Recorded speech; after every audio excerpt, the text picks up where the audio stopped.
এই পূর্ণ সন্ধ্যায় মহাতীর্থ স্বামীজির বাড়িতে কথামৃতে ঠাকুর শ্রীরামকৃষ্ণদেব এবং নরেন্দ্রনাথ দত্ত বা স্বামীজি মহারাজ তাদের প্রথম সাক্ষাৎকার প্রসঙ্গে দু চারটি কথা বলার সুযোগ পেয়ে নিজেকে ধন্য এবং সৌভাগ্যবান বলে মনে করছি এবং এই সৌভাগ্য যিনি আমায় দিয়েছেন তিনি হলেন এই মঠের অধ্যক্ষ মহারাজ, পূজনীয় অধ্যক্ষ মহারাজ স্বামী জ্ঞানলোকানন্দ মহারাজজি। তাঁকে আমি আমার অন্তরে কৃতজ্ঞতা এবং প্রণাম জানাই। তাছাড়া অন্যান্য যেসব সাধু সন্ন্যাসীরা আছেন আমাদের সবার পূজনীয় এবং ব্রহ্মচারী যারা আছেন তাঁদেরও সবাইকে আমার অন্তরে প্রণাম শ্রদ্ধা ভালোবাসা জানাই। আমার মনে পড়ে যাচ্ছে বেশ কিছুকাল আগে পূজনীয় স্বামী শিবমায়ানন্দ মহারাজজি এবং পূজনীয় স্বামী পূর্ণাত্মানন্দ মহারাজজি বিশেষ আগ্রহ আমন্ত্রণ এখানে বেশ কিছুকাল কথা আমি তো প্রসঙ্গ করার সুযোগ সৌভাগ্য পেয়েছিলাম। তারপর আজকে অনেক দিন পরে পূজনীয় জ্ঞানলোকানন্দ মহারাজের আগ্রহ এবং আমন্ত্রণে আবার উপস্থিত হতে পেরে বড়ই আনন্দিত হচ্ছি। যাই হোক, আজকে ঠাকুর মা স্বামীজি মহারাজজি শ্রী মহাপ্রমোদ ঠাকুরের পার্শ্বদের প্রণাম জানিয়ে আমরা কথামৃতে ঠাকুর স্বামীজির প্রথম মিলন বিষয়ে দু চারটি কথা বলার চেষ্টা করি। আপনারা সবাই জানেন যে ঠাকুর শ্রীরামকৃষ্ণদেব 1836 সাল থেকে 1886 সাল মাত্র 50 বছর মানব শরীরে ছিলেন। তাঁর অবতার জীবনের শেষের দিকে 6-7 বছর তিনি তাঁর পার্শ্বদের নিয়ে লীলায় মেতে ওঠেন। দক্ষিণেশ্বর কালী মন্দিরেতে, বলরাম মন্দিরেতে, নানা ভক্তগৃহে,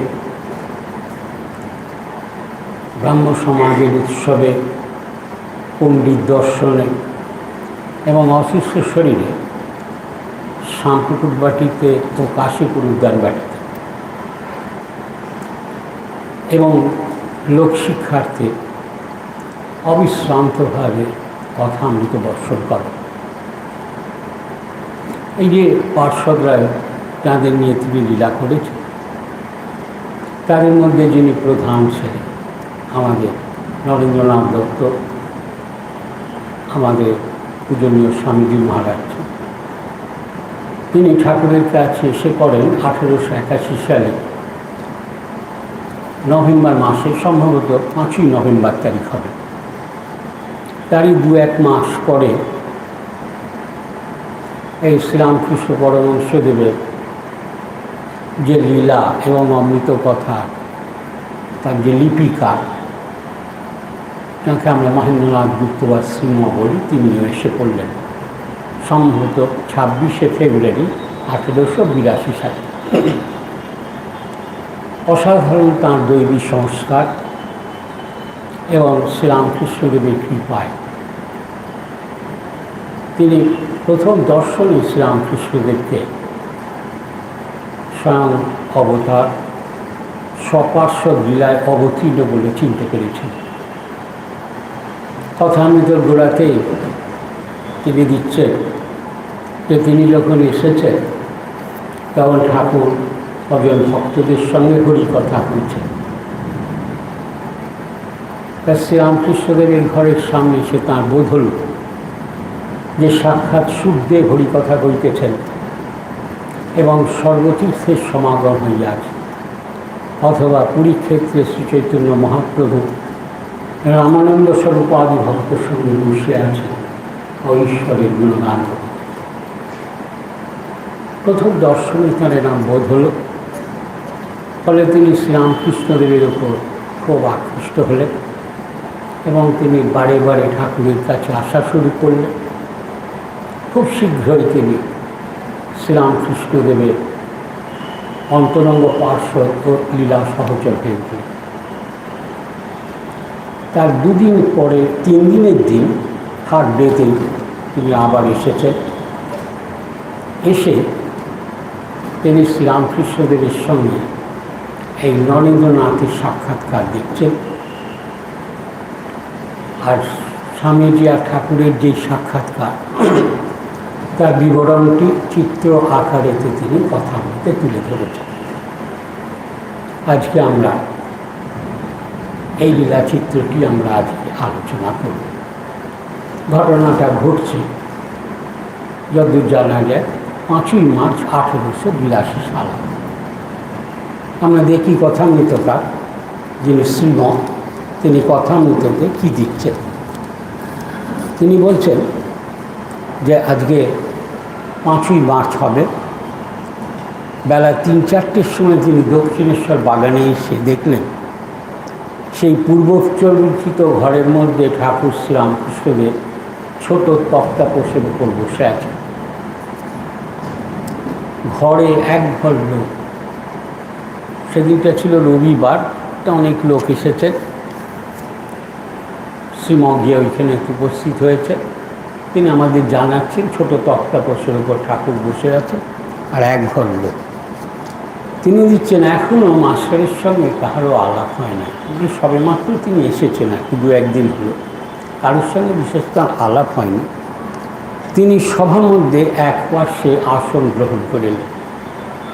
আমরা দেখলাম যে তিনি এসেছেন। আমরা পরে দেখি ঠাকুরের পার্শ্বদরা যখনই আসতেন তারা ঠাকুরকে প্রণাম করে তবে ঘরের মধ্যে প্রবেশ করতেন। কিন্তু তিনি সবেমাত্র এসেছেন, এক ঘর লোক, তিনি প্রণাম করার সুযোগ পাচ্ছেন না। তিনি আপাতত এসে একটা পার্শ্বে বসেছেন। দেখিলেন ভক্তর সঙ্গে সহাস্য বদনে ঠাকুর কথা বলছেন। শ্রীরামকৃষ্ণদেব আনন্দময় পুরুষ। যখনই তিনি কথা বলতেন তার মুখের ওপর একটা আনন্দ খেলত, আর তার প্রকাশ্যত হাসি দিয়ে। তাই সে কথা মুখে আমরা রামকৃষ্ণদেবকে সর্বদাই প্রায় সহাস্য বদনেতে দেখি। He was always in a transcendental stage. সর্বদাই তিনি ঈশ্বরীয় আনন্দে ভরপুর এবং হাসতেন। মাস্টারমশাই সেইটি আমাদের সামনে তুলে ধরছে। একটি 49 বৎসর ছোকরাকে উদ্দেশ্য করিয়া ও তাহার দিকে তাকাইয়া ঠাকুর যেন কত আনন্দিত হইয়া অনেক কথা বলিতেছেন। মানে শ্রীরামকৃষ্ণদেব তাঁর দিকে তাকিয়েছেন আনন্দ করে, অনেক কথা কয়েছেন। মাস্টারমশাই সেটা লক্ষ্য করছেন। এইবার দিচ্ছেন ছেলেটির নাম নরেন্দ্র। তাহলে নরেন্দ্র তেমন 19 বছর বয়স।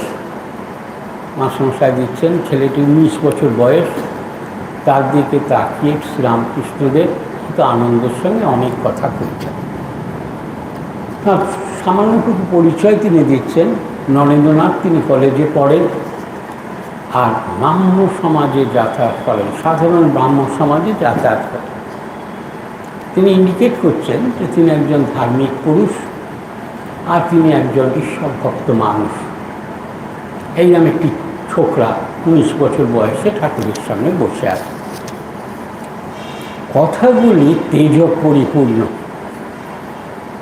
চক্ষু দুইটি ভারী উজ্জ্বল এবং ভক্তের চেহারা। কথাগুলি তেজ পরিপূর্ণ। তেজ পরিপূর্ণ মানে ঔদ্ধত্য নয়, মানে ভারী কনভিকশনের সঙ্গে কথা, যেটা উনি হাড়ে হাড়ে বিশ্বাস করেন, সেই বিশ্বাসের উপর প্রতিষ্ঠিত যে কথা, সেইরকম কথা হচ্ছে স্বামীজির কথা। আর চোখ দুটো ভারী উজ্জ্বল, ভেরি স্পার্কলিং আইস তিনি বলছেন। এইবার মজার কথা বললেন আর বলছেন ভক্তের চেহারা দেখলেই মনে হয় ইনি একজন ঈশ্বর প্রেমিক মানুষ। মাস্টারমশাই এখানে একটা চমৎকার জিনিস আমাদের কাছে উপহার দিচ্ছে। সেটা হলো এই যে স্বামীজি নরেন্দ্রনাথ দত্ত শ্রীমৎ আসার বেশ কিছুদিন আগে এসেছিলেন। প্রায় বার তিনেক শ্রীরামকৃষ্ণদেব তাঁকে স্পর্শ করে শক্তি সঞ্চার করে দিয়েছিলেন। মাস্টারমশাই যে চেহারায় নরেন্দ্রনাথকে দেখছেন আর যে চেহারাটা কথা মতে দিচ্ছেন, সে চেহারাটা কি না রামকৃষ্ণদেবের শক্তি সঞ্চারিত নরেন্দ্রনাথ, তার চেহারাটা তিনি কথা মতে তুলে দিচ্ছে। ঠাকুরের কাছে আসার আগে তার চেহারাটা কি সেটা আমরা হয়তো ঠিক জানি না, হয়তো বলতেও হয়তো পারি না। কিন্তু ঠাকুরের কাছে আসার পর ঠাকুরের যে শক্তি সঞ্চারিত নরেন্দ্রনাথ, তার চেহারাটাই শ্রীমৎ কথামৃতকে তুলে দিচ্ছেন।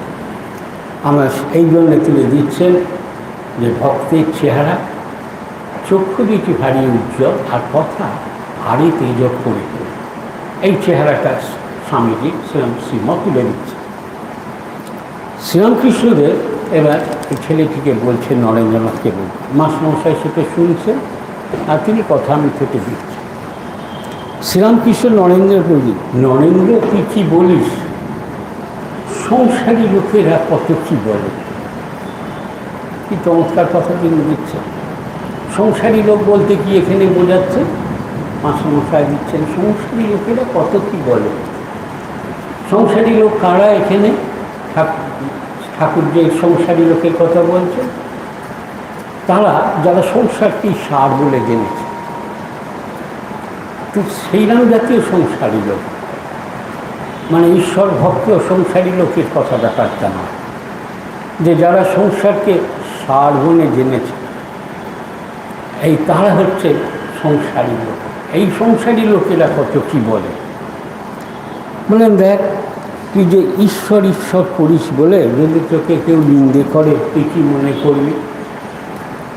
কারণ যারা সংসারকে সার বলে জেনেছে তারা ঈশ্বর বিমুখ মানুষ হয়, তারা ঈশ্বরীয় ব্যাপারেতে একটু উদাসীন হয় এবং ঈশ্বরীয় ব্যাপারেতে যারা একটু ইন্টারেস্টেড হয় তাদেরকে অন্য চোখে দেখে। তা স্বামীজিকে এই ঠাকুর ঠাকুর স্বামীজি করেন বলে তোকে তো এই জাতীয় লোক অনেক নিন্দে করতে পারে, তা তুই কী করবি? স্বামীজিকে বল, এইটুকু বাচ্চা ছেলে, মাত্র 19 বছরের ছেলে, এটা মনে রাখতে হবে। আমরা যখন কথামৃতে পড়ি, কথামৃতে ঠাকুরের সব সন্তানদের ওই রকম বয়সের চেহারাগুলো মনে রাখতে হবে। আমরা স্বামীজির কথা বলতে, আমরা যে স্বামীজি বলতে সে ধ্যানস্থ নরেন্দ্র স্বামী বিবেকানন্দ, তা নয়, তিনি নরেন্দ্র নয়।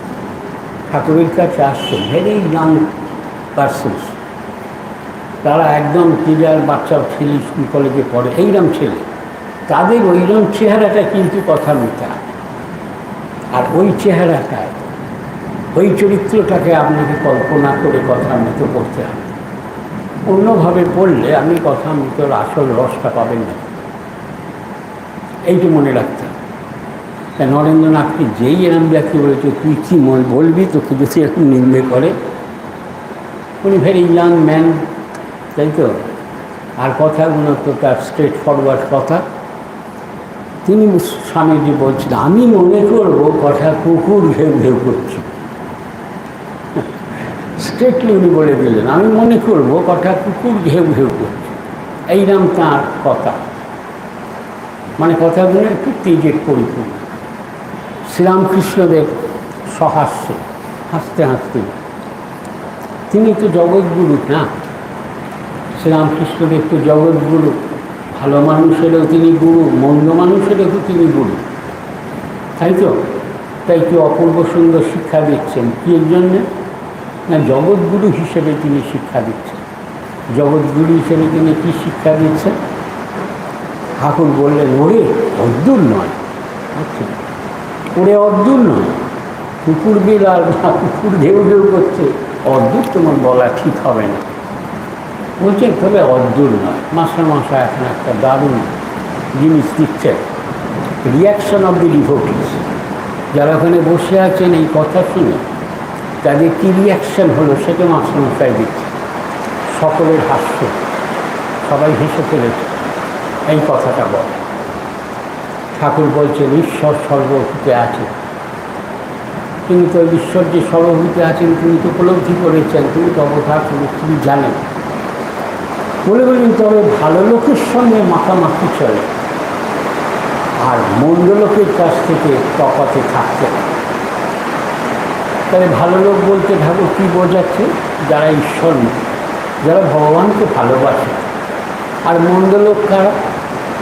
মন্দ লোক যারা স্বার্থপর, তাই তো, যারা স্বার্থপর মানুষ, যারা বিবেকহীন, যাদের বিবেক বলে বিশেষ নেই, এইসব জাতীয় মানুষ যারা, তাদের মন্দ লোক বলা হয়।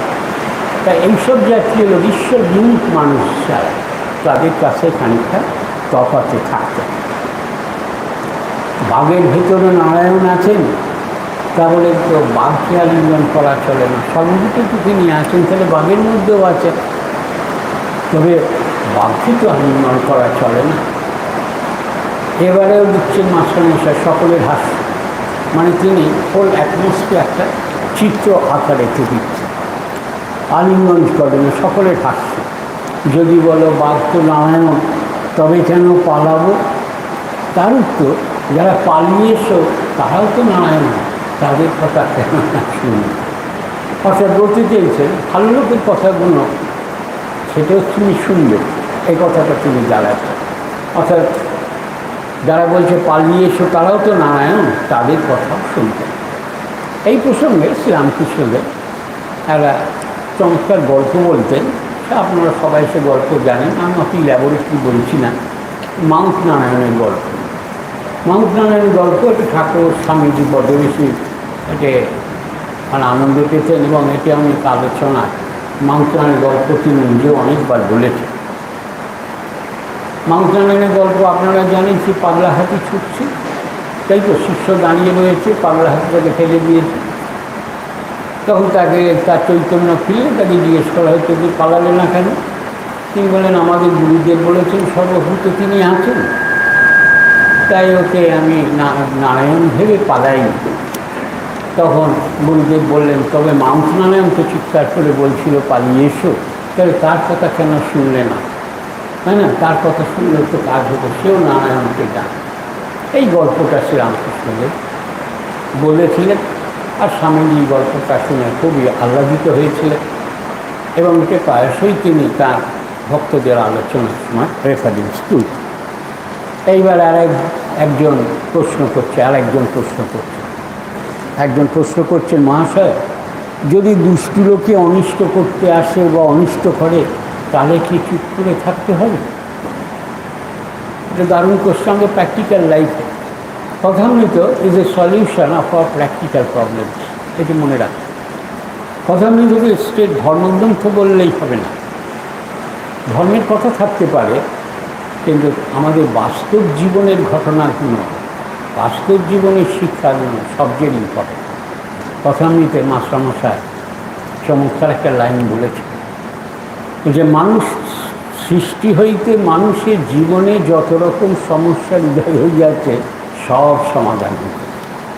দেখছেন তিনি কি বলছেন, যে ঠাকুরের এক একটি কথা যেন বিবিধ বর্ণের মণিরথ, যে যা পাইতেছেন কুচর পরিপূর্ণ করিয়া তুলিতেছে, এত ভার বোধ হইতেছে যে উঠা যায় না, ক্ষুদ্র ক্ষুদ্র আধার, তাই সহজে ধারণা হয় না। পৃথিবীর সৃষ্টির আদি থেকে মানুষের জীবনে যত রকম সমস্যার উদয় হয়ে যাচ্ছে সব সমাধান। তাহলে কথা যে চেহারাটা এইরকম প্র্যাকটিক্যাল চেহারা, তাই না? তাই একজন লোক জিজ্ঞেস করছে, আচ্ছা দুষ্টু লোক যদি অনিষ্ট করতে আসে তাহলে কি চুপ করে থাকতে হবে? এইটি তাকে জিজ্ঞেস করছে। এবার শ্রীরামকৃষ্ণদেব কি সুন্দর বলছেন তার নরেন্দ্রনাথ বসে বসে শুনছেন, 19 বছরের ছেলেকে। লোকের সঙ্গে বাস করতে গেলে দুষ্ট লোকের হাত থেকে আপনাকে রক্ষা করবার জন্য একটু তমগুণ দেখানো দরকার। তাহলে শ্রীরামকৃষ্ণদেব সর্বশ্রেষ্ঠ সত্যগুণ মানুষ, সন্দেহ নেই, কিন্তু তমগুণ বলে একটি জিনিস আছে যেটা প্র্যাকটিক্যাল লাইফে দরকার, সেটা ঠাকুরের কথা সত্যি। তমগুণ দেখাতে হয়। তমগুণ মানে প্রতিবাদ করতে হয়, ক্রোধ প্রকাশ করতে হয়, তাকে বলতে হয় এই জিনিস চলবে না, তাই তো। তাকে যদি অনিষ্ট করতে হয় তাকে তার প্রতিবাদ করতে হয়, বলে তবে সে অনিষ্ট করবে বলে উল্টে তার অনিষ্ট করা উচিত।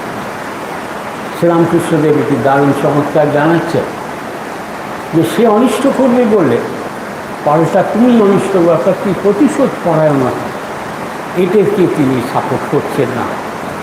কিন্তু যদি কেউ অন্যায় করে তার প্রতিবাদ করবে, এটা তোমার অ্যাবসলিউট রাইট, প্রতিবাদ তুমি করতে পারবে লেকিন, কিন্তু সে অনিষ্ট করবে বলে পাল্টা তার অনিষ্ট করা হবে।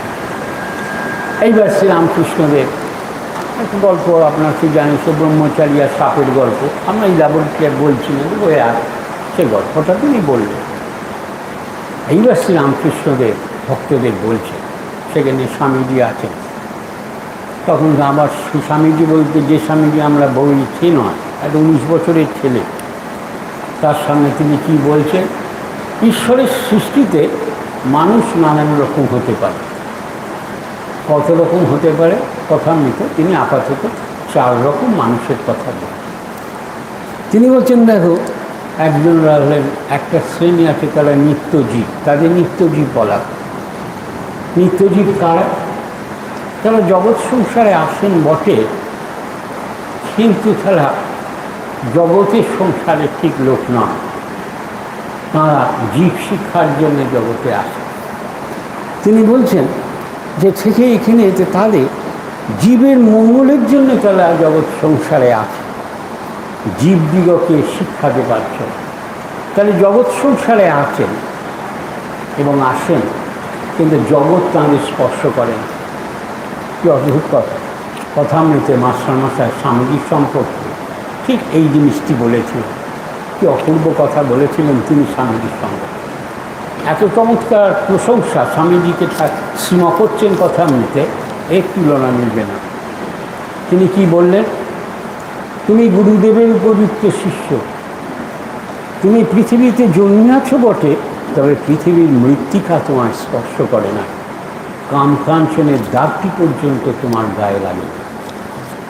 কি সুন্দর বললেন, তুমি পৃথিবীতে জন্মিয়াছ, তবে পৃথিবীর মৃত্তিকা তোমার স্পর্শ করে না। এনারা হচ্ছে নিত্যজীব, তাড়াতাড়ি জগতে নেমে আসে কী জন্যে না, লোক শিক্ষার জন্য, জীব শিক্ষার জন্য। আর এনারা হলো নিত্যজীব।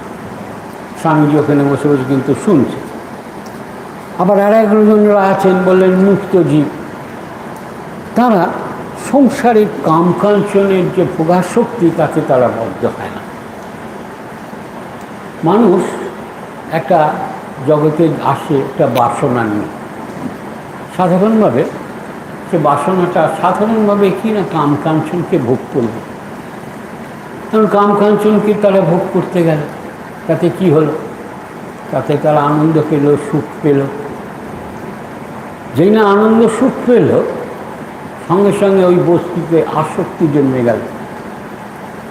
আর যেই না আসক্তি জন্মে গেল, সঙ্গে সঙ্গে সে তাতে বদ্ধ হয়ে গেল। বদ্ধ হয়ে গেল মানে ঠাকুর বদ্ধ হয়ে যাওয়া বলতে কি বোঝেন, যেই না তাতে সে আসক্ত হয়ে পড়ল, সে ঈশ্বরকে ভুলে গেল। ঈশ্বরকে ভুলে যাওয়ার নাম হলো বদ্ধ। সে বদ্ধ হয়ে গেল কেন, যেই না ভোগ করে আসক্ত হয়ে গেল, সঙ্গে সঙ্গে সে বদ্ধ হয়ে গেল, মানে ঈশ্বরকেই ভুলে গেল। মুক্তজীব যারা, তারা এই কামকাঞ্চনের ভোগাসক্তিতে বদ্ধ হন না। অর্থাৎ কিনা তারা এই কামকাঞ্চন ভোগের যে আসক্তি, তাদের মধ্যে তো তারা থাকেন না। তারা কি হন, যেমন সাধু মহাত্মারা, তারা কি ভোগ বাসনা আর তার সঙ্গে যে ভোগের যে লালসা, ভোগের যে আসক্তি, সেটা তারা ত্যাগ করে। তাঁরা হলেন মুক্তজীব। তাঁদের ভোগ বাসনা এবং ভোগাসক্তি দুয়ের তাঁরা বাইরে থাকে। বললেন এইরা মানুষ যারা, তাদের মধ্যেতে বিষয়বুদ্ধি নাই, আর তাদের আরেকটা লক্ষণ কি, সর্বদাই তারা হরিপাদপদ্ম চিন্তা। তাহলে যার ভেতরেতে কামকাঞ্চন ভোগাসক্তি নেই, তাহলে তার উল্টো দিকটা কী হবে? সে হরিপাদপদ্ম চিন্তা করে, তাই তো? বলছেন এনারা হলেন মুক্তজীব, তারা হরিপাদপদ্ম চিন্তা করে। এই হচ্ছে আর এক শ্রেণী। তাহলে নিত্যজীব, এইবার হলো মুক্তজীব। এবার আরেকজনরা আছেন, আরেক গ্রুপ আছেন, তাদের বলা হলো মুমুক্ষুজীব। মুমুক্ষুজীব মানে হলো যে তারা আপ্রাণ চেষ্টা করছে, ঈশ্বরের কাছে প্রার্থনা করছে যাতে এই কাম কাঞ্চন ভোগাসক্তি থেকে তারা রেহাই পায়, অর্থাৎ এই থেকে মুক্তি পাওয়ার জন্য তারা চেষ্টা করছে। যারা very much travelling themselves for getting liberation from this things, এই তাদের বলা হচ্ছে মুমুক্ষুজীব। বলতে নেই যেমন আপনারা কেন মুমুক্ষুজীব? আপনারা তো ঈশ্বরের পথে যাবার জন্য ব্যস্ত হয়েছে, তাই না? ঝড় বৃষ্টি সব অতিক্রম করে, হ্যাঁ, আপনারা সেখানে জড়ো হয়েছেন। কখন ঠাকুরের কথা শুনবেন, তাই না? কখন স্বামীজির কথা শুনবেন। তার মানে আপনাদের মনের এই যে ইনক্লিনেশনটা, এই ইনক্লিনেশনটা আপনাদের মুমুক্ষুর দিকেতে এগিয়ে নিয়ে যাচ্ছে। কথাটা তাহলে আপনাদের মুমুক্ষুজীব বলা যেতে পারে, যারা ঈশ্বর চিন্তার জন্য ব্যস্ত হয়েছে। আর বাদ বাকি শ্রীরামকৃষ্ণদেব বলছেন তাঁরা হলেন বদ্ধজীব। বদ্ধজীব কারা? শ্রীরামকৃষ্ণ দেখো কামকাঞ্চন ভোগ নিয়েই আসক্ত হয়ে থাকে। শুধু আসক্ত হয়ে থাকে না, তাদের মধ্যে একটা ব্যাপার থাকে, তারা ভাবে আমরা বেশ আছি। তারা they are very much satisfied with all they have received, তাই না? তারা বলে আমরা বেশ আছি, আমাদের কোনো ভয় টয় নেই, কিছু ব্যাপারই না, আমরা তো মশাই আছি, আমরা বেশ ভালো আছি। দে আর ভেরি মাচ কন্টেন্ট, তারা স্যাটিসফাইড যে আমি এরকম কাম কাঞ্চন এই ভোগে আসক্ত হয়ে আমি বেশ আছি। এনারা হলেন বদ্ধ। শ্রীরামকৃষ্ণদেব বলছেন আর এদের ব্যাপার হলো কি, এরা ভগবানকে ভুলেও ভগবানকে চিন্তা করে। তারা ভগবানের দিকে কিন্তু মনই নেই, তারা ভগবানকে ভুলেও চিন্তা করে। তারা সাধারণত অবিবেকী হয়, তারা প্রকৃতিভাবে বড় স্বার্থপর হয়, তাই না? অবিবেকী হয়, স্বার্থপর হয়। আর যারা অবিবেকী, যারা স্বার্থপর, তাদের বড় গুণ হলো, মানে বড় গুণের দোষের বলছি, তারা বড় অকৃতজ্ঞ হয়। একটা কোনো জিনিস পেয়েছে, ঠিক আছে, কিন্তু ভুলে যায়, কৃতজ্ঞতার বোধ তাদের থাকে না। এটা মনে রাখতে হবে। শ্রী মা দারুণ কথা বলেছিল। দেখো, যার কৃতজ্ঞতা নেই তার আবার ধর্ম কী? কৃতজ্ঞতার নাম হলো ধর্ম। কৃতজ্ঞতাটা এত বড় জিনিস, তাই না? মা এত বড় কথা করেছেন, বলে সে কী গো, যার কৃতজ্ঞতা নেই তার আবার ধর্ম কী? আমরা ঈশ্বরের সব জিনিস তো ভোগ করি, কিন্তু ঈশ্বরের দিকে যদি না মন করে, ঈশ্বরের দিকে যদি না চিন্তা থাকে, তা আমরা কতটাই অকৃতজ্ঞ, এটাই মনে রাখতে হবে, তাই না? তাহলে বেসিক্যালি আমরা যারা ভগবানের দিকে যাদের মন নেই তারা অকৃতজ্ঞই বটে। কিন্তু আবার সাংসারিক জগতে তাদের অকৃতজ্ঞতাটা আরও বেশি রকম প্রকাশিত হয়। কিসের জন্যে? তারা যে বড় স্বার্থপর হয়। স্বার্থপর হলে তাদের বিবেক শূন্য হয়, বিবেক কাজ করে না, বিবেক হয় না, এটি ন্যায় অন্যায় সে বোধ তাদের থাকে না। আর কৃতজ্ঞতা বহু দূরের কথা, তারা কৃতজ্ঞতা কখনো জানায়। শ্রীরামকৃষ্ণদেব বলছেন এরা বদ্ধ। এইবার বলছেন এই বদ্ধজীবীদের আর একটা অদ্ভুত ব্যাপার আছে। বললে বদ্ধজীবীরা কখনো ঈশ্বর চিন্তা করে না। মাস্টারমশাই খুব চমৎকার শব্দ ইউজ করছেন কথা।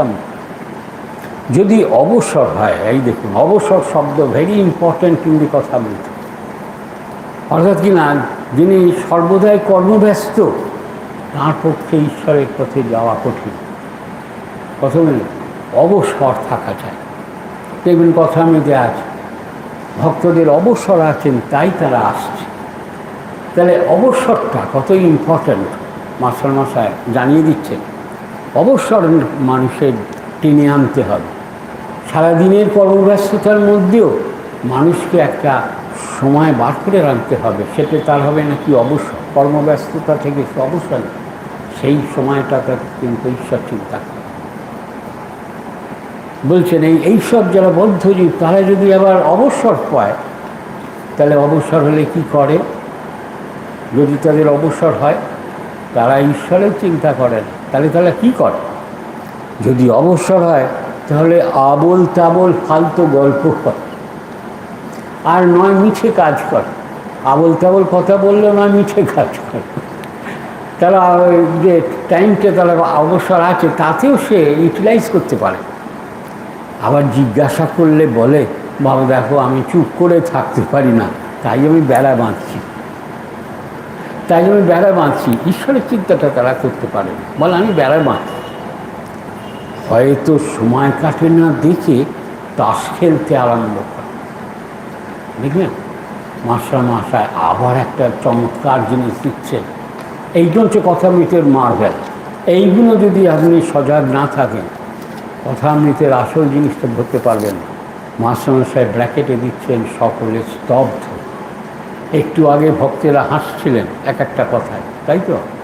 এইবারে they are absolutely স্তব্ধ, stunned, so to say. সবাই স্তব্ধ। মানে অবসর সময়টাও যারা মানে বদ্ধ জীব তারা এইরকমভাবে কাটিয়ে দেয়, এটা তারা স্তব্ধ হয়ে যায়। মনে পড়ে গেল স্বামীজির একটা চমৎকার কথা। স্বামীজি একবার চমৎকার একটা লাইন বলেছিলেন বক্তৃতায়। বলেছিলেন, worldly men spend the most of their life in eating, drinking and talking nonsenses. Worldly men যারা, তারা they spend most of their life কিসে? In eating, in drinking and talking nonsenses. ওই যে আবোল তাবোল কথা বলে বেড়ায়। দেখছেন, তাহলে স্বামীজির সব কথাই ঠাকুরের কথার রিফ্লেকশন। ঠাকুরের যারা পার্শ্বদরা ছিলেন তাদের নিজস্ব বিশেষ কিছু কথা না, যে কথা বলছেন সেগুলো হচ্ছে স্বামীজির এই ঠাকুরের কথার রিফ্লেকশন। কথামৃতেতে তো সমস্ত ঠাকুরের কথাই আছে। তাঁরাও স্বামীজি, ঠাকুরের অন্যান্য পার্শ্বদরা যা কথা বলেছেন সবই কথামৃত, কারণ they are all reflections of the words of Sri Ramakrishna. এইটি কিন্তু মনে রাখতে হবে। তাই তাঁরা কলমির দল একটা টানলে সবাই আসে, মানেটা কলমির দল মানে একটা টানলে সবাইকে নিয়ে আসল ব্যাপারটা, এইটাই মনে রাখতে। এইগুলো হচ্ছে শ্রীরামকৃষ্ণদেবের আসল ভাব। কথামৃত ভাবটাকে যদি বাদ দেন তাহলে কথামৃত হলো না, ঠাকুরের কথা হলো। কিন্তু যেই ওই ঠাকুরের ভাবটাকে চয়ন করলেন তখন ওঠে কথামৃত হলো। তাহলে ঠাকুরের কথা আর কথামৃত দুটো আলাদা, তাই না? তাই কথামৃত যখন বলবো তখন বলবো Kathamrita is a book for meditation. আর যখন ঠাকুরের কথাটা কথামৃত নামের ঠাকুরের কথা বলবো তখন it will be an academic discussion. ঠাকুরের কথামৃত অ্যাকাডেমিক্যালিও ডিসকাস হবে, আবার কথামৃতটা আসল যেটা ব্যাপার সেটা হচ্ছে মেডিটেটিভ, সেখানে মেডিটেশন করা। দেখবেন কথামৃতের গোড়াতে মাস্টারমশাই দিচ্ছে ঠাকুরের কতকগুলি লীলাচিত্র ইহাতে সন্নিবেশিত হইয়াছে, ভক্তেরা ধ্যান করিবেন। ঠিক, তাহলে Kathamrita is basically a meditative work. মাস্টারমশাই ধ্যানেতে কথামৃত লিখেছেন। আমরা যারা কথামৃত পড়ি আমরা ঠাকুরকে ধ্যান করি, ঠাকুরের লীলাকে ধ্যান করি। কথা বলে যাচ্ছে ঠিক সেই রকমভাবে আমাদের কথামৃতটা দেখছি, সকলে স্তব্ধ। মানে এইটাই স্বামীজি বড্ড বেশি অ্যাপ্রিসিয়েট করেছিলেন। মাস্টারমশাইকে চিঠিতে লিখেছিলেন, dramatic portion is infinitely beautiful. বুঝলেন না? এই যে ড্রামাটিক পোর্শন, এইগুলো হচ্ছে কথামৃতের সার জায়গা কি। আর প্রত্যেকটা সিনে এইরকম সূক্ষ্ম সূক্ষ্ম জিনিস কিন্তু রয়ে গেছে, এইগুলোকে আপনাকে তুলতে। মাস্টারমশাই নিজে মুখে বলতেন, ঠাকুরের এক একটি কথা যেন বিবিধ বর্ণের মণিরত্ন। একদিন স্বামী প্রভানন্দ মহারাজ, বেশ বয়স হয়ে গেছে, আপনারা নাম শুনেছেন, ঠাকুর বাড়িতে এসেছে। আমার বলছে, দীপকবাবু যত বুড়া হচ্ছি আর যত কথা আমি তো পড়ছি ততই নতুন নতুন আলো দিচ্ছি। আপনার কি মনে হয়? আমি তো আর কী বলবো, ওনারা তো বিরাট মানুষ। আল্লাহ মহারাজের সীমা কিন্তু কথার মধ্যে বলে গেছে। হ্যাঁ, বলে গেছে কোথায়? আমি ওই যে বললেন ঠাকুরের এক একটি কথা যেন বিবিধ বর্ণের মণিরত্ন। তাহলে আপনি একটা নীল রঙের রত্ন দেখছিলেন, এইবেলা হাতে এসেছে একটা হলুদ রঙের রত্ন। আমার পিঠে চাপল মেরে খুব আনন্দ প্রকাশ করেছিল, মানে দারুণ কথা বলেছে। অথবা আমার একজন মাস্টারমশাই ছিলেন, এই বলে ফেলি, অনন্তনাথ ভট্টাচার্য, আমাদের বিদ্যাসাগর কলেজের ইংরেজির হেড অফ দ্য ডিপার্টমেন্ট ছিলেন। ওনার ইংরেজি সাহিত্যের জ্ঞান যে কী ছিল সে জানা ওনার কাছাকাছি ছিলেন তারাই জানেন। তারক সেন, তারাপদ মুখার্জির নাম হয়তো শুনেছেন। হ্যাঁ, এনাদের সঙ্গে এনাদের সব ছিল অগাধ পাণ্ডিত্যে ভরা।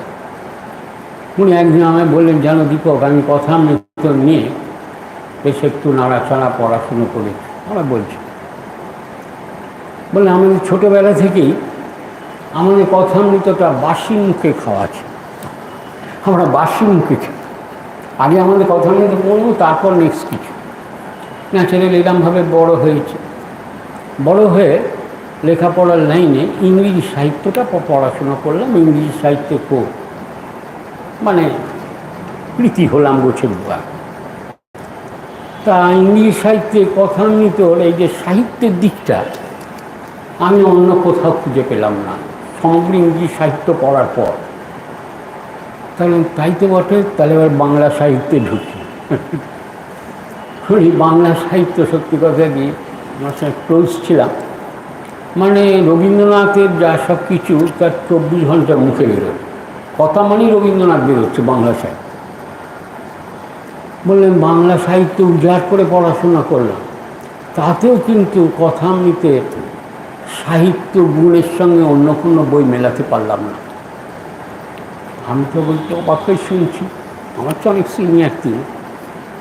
আমি একটু ইন্টারেস্টিংলি জিজ্ঞেস করলাম, স্যার কোন জিনিসটা তাহলে সাহিত্যের দিক দিয়ে অদ্ভুত হলো আপনার কাছে? বলে শুনবে, not a single word in excess of the barest need. বলে not a single word in excess of the barest need, minimum যেটা দরকার সেটা আছে, একটা শব্দ সরালেই হোলটা ভেঙে পড়ে যাবে।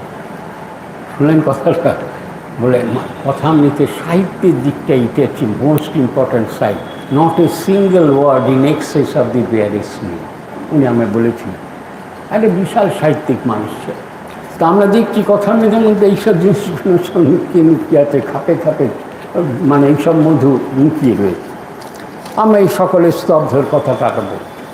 এইবার যারা সব বসে আছেন তারা কিন্তু দয়ালু মানুষ, তারা ভক্ত লোক। তো ভক্ত যিনি হন তার ভেতরে তো একটা জিনিস থাকে, ঈশ্বরের যেমন ভক্তি থাকে, ভেতরটা ভারী নরম হয়, তাদের ভেতর বড় দয়া হয়। তারা কারোর একটু বিপজ্জনক ঘটনা বা কিছু হলে তারা বড্ড দ্রবীভূত হয়ে যায়। তো ইরাম লাক্ষীয় লোকেরাই ওখানে বসে আছে। তাই একজন সহজে প্রশ্ন তুলছেন ঠাকুরের সামনে, আচ্ছা এরম সংসারী জীবে কী কোনো উপায় নাই? দেখছেন কি ওয়ান্ডারফুল কোয়েশ্চেন তিনি তুললেন। মানে এই তো বোঝা যাচ্ছে যিনি কোয়েশ্চেন তাঁর চরিত্রটা ধরা পড়ে যায়। আমরা অলওয়েজ জানেন বক্তব্যে মানুষের চরিত্র ধরা পড়ে। একটা মানুষ যা বক্তব্য রাখছেন, একটা মানুষ যা লিখছে, তাতে লেখক বা বক্তা চরিত্র ধরা পড়ে যায়। কথা বলতে আছে সে মাস্টারমশাইকে বলেছেন দেবী চৌধুরানীর বই আনবে, পড়া হবে।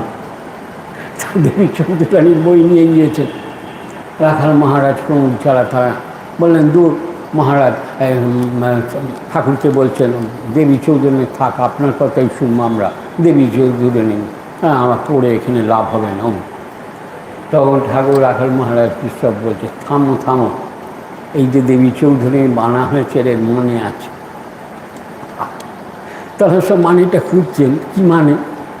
বলে দেবী চৌধুরী পাঠ করলে লেখকের মনের অবস্থা বোঝা যাবে। দেখছেন কী চমৎকার কথা। এই ভয় বললাম আপনাকে প্র্যাকটিক্যাল লাইফের সব জিনিস কথা বলতে আছে। দেখুন বললেন থামো, দেবী চৌধুরী যে আনা হয়েছে বইটা পড়ানোর মানে আছে, লেখকের মনের ব্যাপারটা জানা যাবে।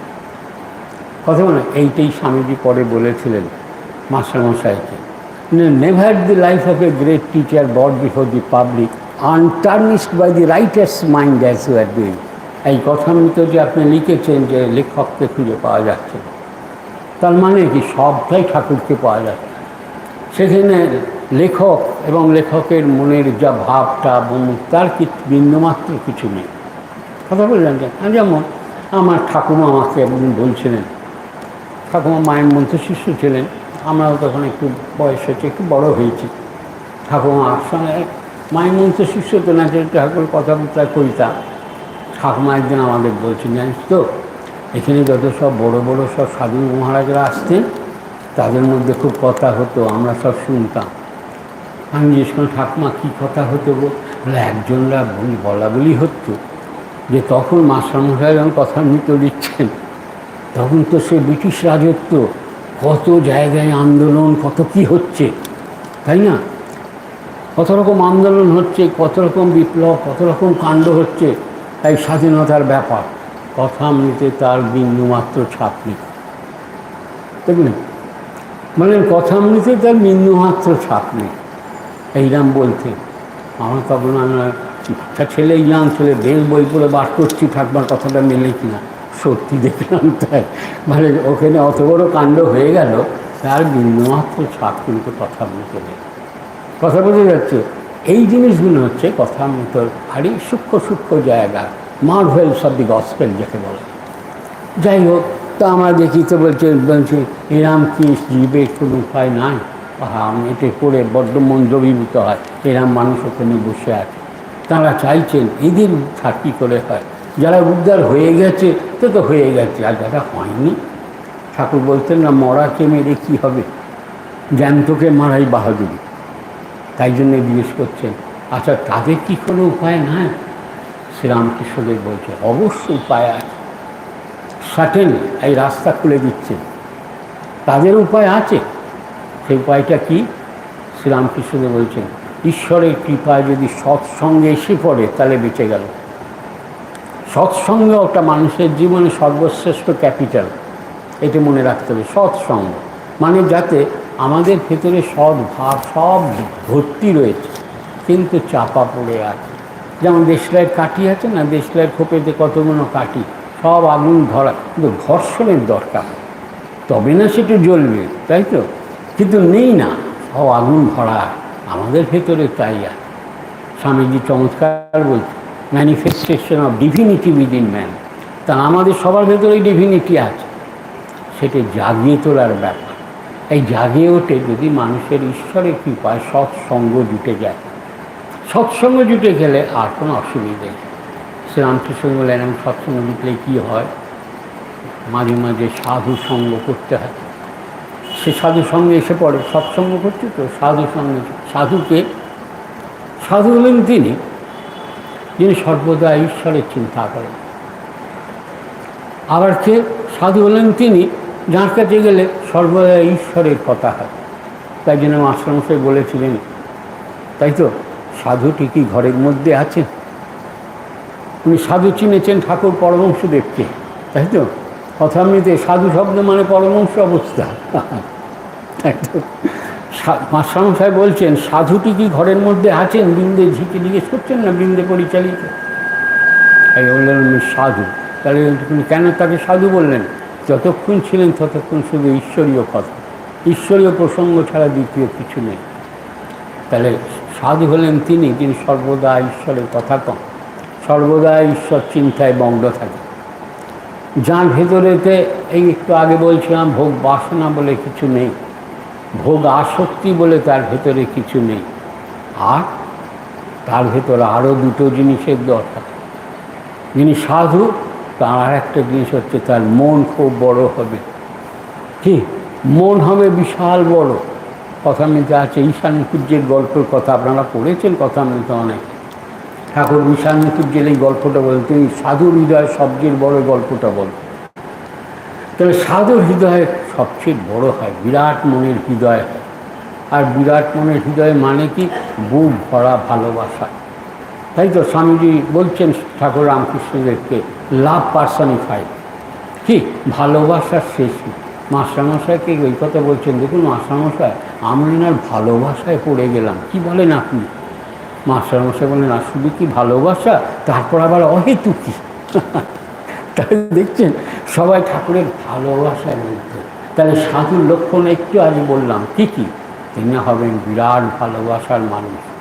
বিরাট তাঁর কী হলে মন হবে তাঁর বিরাট বড়। তাঁর ভেতরে কোনো ভোগ বাসনা ভোগাসক্তি বলে কিছু নেই। তিনি বিরাট প্রাসাদেও থাকতে পারেন, আবার কর্মকুটিরেও থাকতে পারেন, তাতে তাঁর কিছুই এসে যায় না।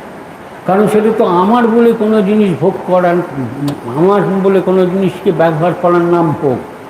আর যেটা আমার বলে মনে হচ্ছে না আমি নিচ্ছি, ওটা ভোগ না, ওটা ব্যবহার করছি। কত এমন যে এটা আমার, এইটা ভাবলে তবে ওটা ভোগ করছে। আর যেখানে এটা আমার নয় সেটা ভোগ করছে না, সেটা আপনি ব্যবহার করছেন। এইটা মনে রাখবেন, তাই তো? আমার কলেজে যখন পড়াশুনো করতাম, পড়াতাম টড়াতাম, তখন সেখানে কত জিনিস আছে, কোনোটাই আমরা ভোগ করিনি, আমরা ওটা ব্যবহার করেছি। আর ওই জিনিসগুলো যখন বাড়িতে আছে, এইগুলো যেটা আমার, ওটা আমার, সেটা ওটা আমি ভোগ করি। এই হচ্ছে ব্যাপার। এই যারা সাধু মানুষ হন, তাদের প্রাসাদে রাখলেও ভাববেন না তারা ভোগ করছেন, তারা ব্যবহার করছেন। কেন? তারা কর্মকুটিরেও থাকতে পারে। কোথাও ধরে যাচ্ছে। তাই এই হচ্ছে সাধুর লক্ষ্য। ভোগ বাসনা নেই, ভোগাসক্তি নেই। আর কি? সর্বদা ঈশ্বরের চিন্তা, আর সর্বদাই তাদের মুখে ঈশ্বর প্রসন্ন। এইগুলো সাধুর লক্ষ্য। এদের সঙ্গে কিছু যদি মেলামেশা করা যায়, থাকা যায়, তখন মানুষের ঈশ্বরের পথেতে মন যায়, ঈশ্বরের দিকে যায়। আর তখন ঠাকুর বলছেন আর একটা করতে পারে সে, এরকম সাধু তো চট করে পাওয়াও যাবে না। এ পাওয়া তো খুব কঠিন ব্যাপার। নির্জন, ঈশ্বরের চিন্তা করতে। নির্জন মানে কি? ঠাকুরের নির্জন মানে এই লোক নেই সেটা নির্জন না। ঠাকুর বলছেন নির্জন মানে হলো সাংসারিক কোনো চিন্তা ভাবনা মনে স্পর্শ করবে না, তবে আপনি নির্জন আছেন। আমি বন জঙ্গলেতে গেছি নির্জন, কিন্তু বসে ঈশ্বর চিন্তার জায়গায় সংসার চিন্তা করছি, তাহলে আমি নির্জনে ঈশ্বর চিন্তা করছি বলা যাবে না। আপনি সংসারের ঘরের মধ্যে থেকেও আপনি ঈশ্বরের চিন্তা করছেন, কিন্তু সাংসারিক কোনো চিন্তা ভাবনা আপনার মনকে স্পর্শ করছে না, আমি বলবো আপনি নির্জন ঈশ্বর চিন্তা করেন। সহজ ভাষায় বলা যায় এক মনে ভগবানের চিন্তা করার নাম হলো নির্জনের চিন্তা। কথা বুঝতে পেরেছেন? ঠাকুর তাই দেখবেন কথা মেতে দিচ্ছে নির্জন ঈশ্বর চিন্তা। এখানে নির্জন মানে আপনি মনে করবেন আমাদের আবার নির্জন কোথায়, আমাদের আগের নির্জন ছিল, এখনকার নির্জন না। নির্জন মানে আলাদা। নির্জন মানে এক মনেতে ঈশ্বরের চিন্তা। এক মনেতে ঈশ্বরের চিন্তা করাকে বলা হয় নির্জন ঈশ্বর চিন্তা। এই নির্জনের ভোকাবুলারির মানে, রামকৃষ্ণদেবের ভোকাবুলারির মানে হচ্ছে এক মনে ঈশ্বরের চিন্তা। সেখানে সাংসারিক কোনো পাপ প্রবেশ করতে পারে, বলে এরম করলে ঈশ্বরের পথেতে যাওয়া যায়। আর একটি চমৎকার বলছেন সৎ সৎ বিচার করতে হয়। সৎ সৎ বিচার মানে এরকম করতে করতে আর মানুষের মনে ভাব আসে, আচ্ছা ঈশ্বরই তো সত্যি, আর তো সব দুদিনে। এই যে সৎ অসৎ মানে নিত্য এবং অনিত্য, এই বিচার বোধটা মানুষের আছে। আর শেষ কথা তিনি বলছেন, দারুণ কথা, তিনি বলছেন তাঁর কাছে প্রার্থনা করতে হয়। প্রার্থনা কি বলা হয়? যে last resort in the spiritual world. সব যখন হলো, কিছু হচ্ছে না, প্রার্থনার দ্বারাই সব হয়। বলছেন প্রার্থনা করতে হয় আমাকে ভক্তি বিশ্বাস দাও, তাই না? আমাকে ভক্তি বিশ্বাস দাও, এইটা প্রার্থনা করতে হয়। আপনি 2-4 দিন প্রার্থনা করুন না, একবার চেষ্টা করুন, অভ্যাস হয়ে যাবে। এই অভ্যাসের শক্তি, যেই আপনি 3-4 দিন এরম করলেন আপনার অভ্যাস হয়ে গেল, তাই না? ঈশ্বরের কাছে এই ভক্তি বিশ্বাস প্রার্থনার জন্য অভ্যাসটা এসে যায়। আর যেই নাই অভ্যাসটা পাকা হতে আরম্ভ করলো, ঈশ্বরের জন্য ভিতরে ব্যাকুলতা আসতে শুরু করলো। আর যদি ব্যাকুলতা আসে, ঈশ্বর স্থির থাকতে পারেন না। ব্যাকুল হলে তিনি শুনবেন কথা মতো আছে, তাই না? ব্যাকুলতাটাকে, তাই ঈশ্বরের জন্যে এরম ভক্তি বিশ্বাসের জন্য প্রার্থনা করতে হবে। এইবার ঠাকুর যে কথাটা বলছে ওইটি বলে আমরা আলোচনা শেষ করি, অনেক সময় গেছে। শ্রীরামকৃষ্ণ বিশ্বাস হয়ে গেলেই হলো, বিশ্বাসের চেয়ে আর জিনিস নাই। শেষ কথা বলে বিশ্বাস। বেশ, বিশ্বাসটা কী? বিশ্বাস ব্যাপারটা কী? What do you mean by বিশ্বাস? আমি যদি বলি আপনাকে আপনি বিশ্বাস, আরে বিশ্বাসটা কী বিশ্বাস করে বলুন না, বিশ্বাসটা কি? ঈশ্বর আছেন এইটি বিশ্বাস, তিনি জগতের মালিক এইটি বিশ্বাস, তিনি জগৎ ব্রহ্মাণ্ড চালাচ্ছেন এইটি বিশ্বাস, আমি যা করছি ঈশ্বর করাচ্ছেন, ঈশ্বরের ইচ্ছা, এইটি হচ্ছে বিশ্বাস। তাহলে ঈশ্বর এই বিশ্বাস বলতে এইটা বোঝায় যে ঈশ্বর আছেন, এটি বিশ্বাস, এইটি বিশ্বাস করতে। যেমন আমার মা আছে, আমার বাবা আছে, তাই না? কত ছেলে আছে আমেরিকায় পড়াশোনা করছে গিয়ে, তারা কি বলছে? আমার মা আছে, আমার বাবা আছে, তাতে বিশ্বাস করছে, তাতে দেখতে পাচ্ছে না। আসলে আমরা যেটা চোখে দেখি সেটা বিশ্বাস করি, আর যেটা চোখে দেখতে পাই না সেটা আমরা বিশ্বাস করতে পারি না। তাহলে চোখে দেখতে পাচ্ছি না, আমি বিশ্বাস করবো, এটির জন্যে প্রার্থনার দরকার হয়। এবার ধরলেন কী বললাম, এই প্রার্থনা করতে করতে সেটা অভ্যাসে দাঁড়ায়, অভ্যাসে দাঁড়ালে কী হয়? একটা ব্যাকুলতা আছে, ব্যাকুলতায় ঈশ্বর স্থির থাকতে পারে না, তখন ঈশ্বর আপনার কাছে এসে করতে। শ্রীরামকৃষ্ণদেব তাই বলছেন, বিশ্বাস হয়ে গেলে বিশ্বাস হচ্ছে একই। আজকে আপাতত আমরা যে 1 ঘন্টার মধ্যে যে আলোচনাটা করলাম, তাতে এই সংসারী জীব যারা, তাদের উদ্ধারের কী পথ স্বামীজির সামনে ঠাকুর যে বলছেন, এখানে স্বামীজি বসে রয়েছেন, সেটি আমরা আজকে আলোচনা করলাম। তাহলে আর খানিকটা প্রশ্ন আছে, সেটি নয় ভবিষ্যতে যদি সুযোগ ঠাকুর দেন তো বলা যাবে। তবে 1 ঘন্টার মধ্যে আপাতত এই অবধি যেটা বললাম, এইতে বলে আমরা ঠাকুর, মা, স্বামীজি প্রমুখ ঠাকুরের পার্শ্বদের প্রণাম করছি। আর সাথে সাথে আমাদের যিনি অধ্যক্ষ মহারাজ আছেন তাকেও আমরা অন্তরের প্রণাম জানাই। আর তাছাড়া অন্যান্য যেসব সাধু ব্রহ্মচারীরা আছেন তাদেরও প্রণাম করি।